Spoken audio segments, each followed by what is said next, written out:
Let's play with itertools.cycle method in a minimalist wardrobe challenge. This is gold for frantic organizers and optimizers. We create a calendar and set a wardrobe combination without repetitions. It's a calendar, so we need the datetime module.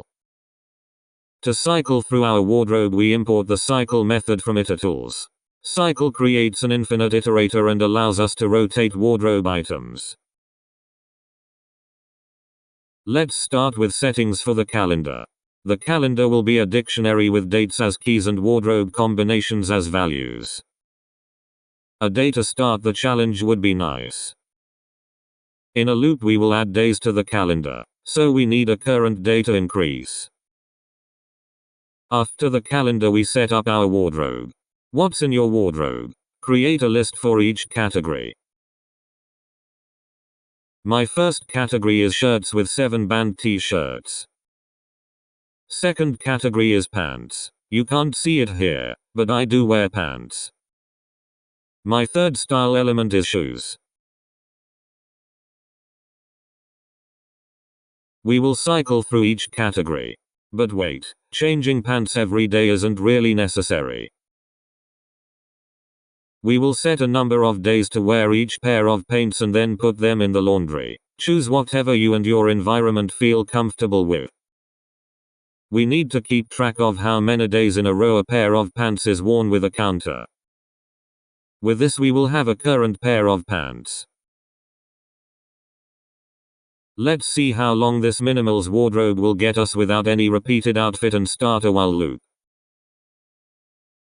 Next is a built-in Python function to retrieve items from iterators. Perfect to pick the next band t-shirt from our infinite shirt cycle. Same with shoes.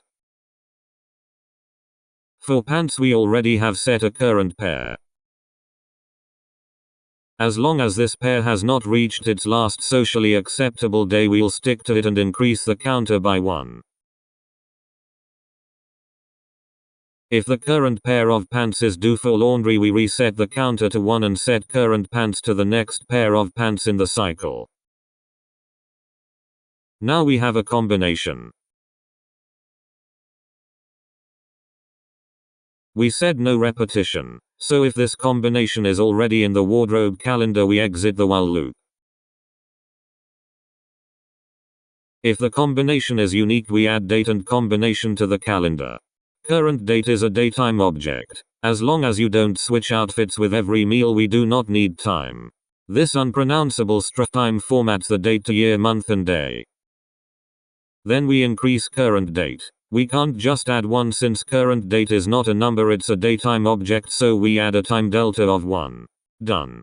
Thanks to itertools.cycle method and the next function, this simple while loop is enough. No matter how large each category list is, those cycles iterate independently. We don't need to calculate the maximum amount of combinations or create nested for loops. You may print your wardrobe calendar.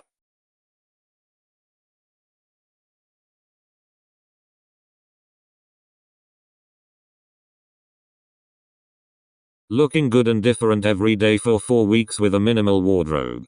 You can add more categories with daily changes or other days in row values. I hope you enjoyed this OCD real-life example for itertools.cycle function. Hit the like button to support a fellow Python user. Have you used itertools before or the next function? Let me know in the comments.